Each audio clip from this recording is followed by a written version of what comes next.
The Denver Nuggets are now the 2023 NBA champions after taking down the Miami Heat in 5 games, winning Game 5 94-89. Nikola Jokic now reigning as the NBA Finals MVP to add to an already legendary legacy. Let's get into it right now. We'll talk about the first game, right? Game 5, and then we'll get into the Denver Nuggets and what this championship means for that city, this franchise, and moving forward as well. The Heat put up a very good battle, and the last 3 to 5 minutes of this game was so exciting to watch. It was a grudge match. This was definitely not your typical 2023 basketball where the score is like 135-132. This is more of the 2010s kind of basketball that I grew up watching, 94-89.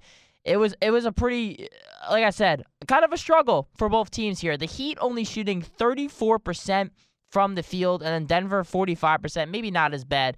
But the Nuggets, an abysmal 5 of 28 from 3, and then the Heat 9 of 35. Not that much better. So both teams really struggling from the field here.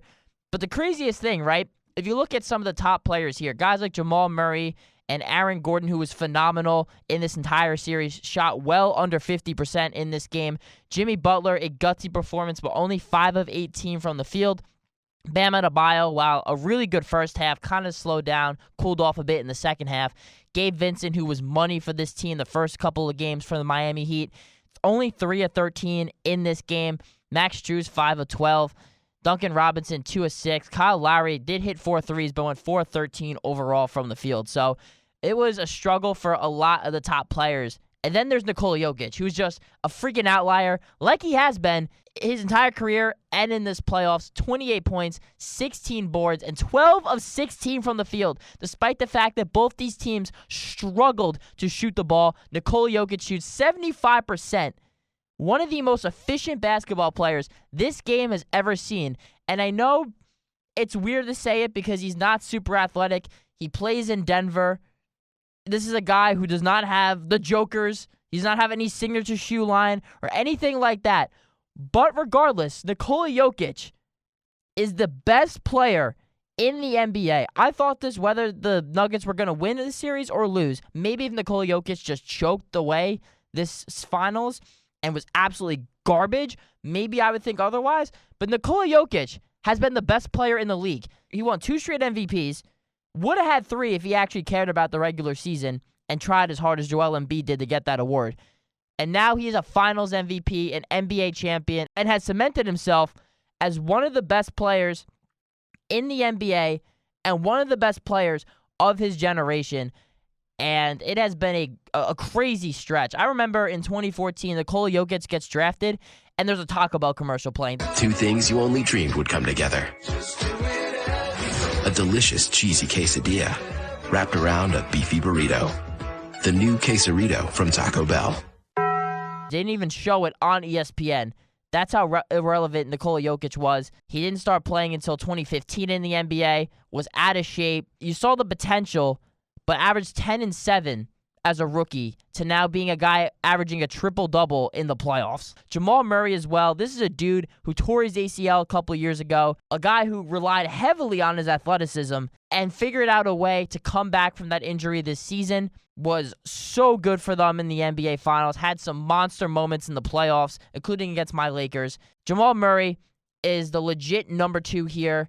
This is a guy who overcame adversity. We saw him overcome with emotions after getting that championship and securing that Game 5 dub. I'm really happy for Jamal Murray. This dude, I believe to this day still, I know it was this entering the playoffs, had the highest point differential, a positive point differential, from regular season career averages to playoff career average. So he scores over 8 points a game more in the playoffs than in the regular season. If that's not stepping up when the lights are the brightest, I don't know what is. And then looking at these other pieces for Denver too, they bring in a guy like Kentavious Caldwell-Pope, who's been around the mulberry bush, has won a championship already, now has 2 with 2 different teams, hit some big shots in Game 5, albeit not a great NBA Finals series. I had a lot of the responsibility guarding a lot of those top-tier guards on the Miami Heat, including getting the assignment against Jimmy Butler.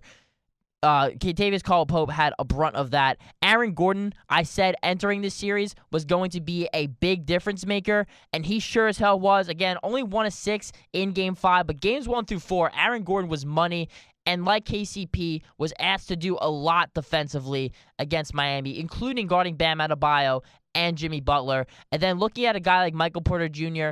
was a bit up and down. Everyone, including myself, always calls him Michael Never Swing the Rock Porter because it doesn't seem like he passes it very much. He made some great defensive plays and had a much better game. 16 points was the second leading scorer for Denver in this game, and a game-clinching performance from Michael Porter Jr. So, again, this was his first fully healthy season. He's had a lot of back issues and injury problems throughout his career. But if he's someone who can stay healthy, again, definitely an X factor for this Denver Nuggets team. Bruce Brown, a guy who they got in the mid-level exception, was exceptional in these finals and in Game 5, hit that big layup with under a minute 30 left, and then hit 2 big free throws to put him up 5 and really seal this win for the Denver Nuggets. Bruce Brown gets it done on both ends of the floor. He was a jump shot away, in my opinion, from being an effective NBA player coming out of Miami. He's now a very respectable shooter and is a player that the Denver Nuggets need to bring back, in my opinion. He's like that 6th starter on this team. This is a guy who's still very young, too, that the Denver Nuggets need to bring back next season. And then Christian Brown had an awesome, I believe it was Game 4, where he had 15 points. He was great, and just a rookie, has now won a championship in back-to-back seasons, both at Kansas and now here with the Denver Nuggets. And then some of these vets, too, like Jeff Green gave some awesome minutes. DeAndre Jordan wasn't a guy who played a lot in the playoffs, but having the veteran presence of Jeff Green, DeAndre Jordan, Ish Smith, too, 3 guys, especially Jeff Green and Ish Smith, have been around the mulberry bush quite a bit. They've played for damn near every single team in the NBA. They had like a jersey for every team they play with in their house somewhere in a basement, just all on a wall, it would cover the whole wall. Like, that's how much these guys have been journeymen in the league. And so it's very nice to see that they finally have a championship later in their careers to put under their resume. That's got to be a big moment for those guys as well. The Denver Nuggets, they were the best team in the entire season from start to finish. Obviously, they crossed the finish line and now are hosting the Larry O'Brien Trophy.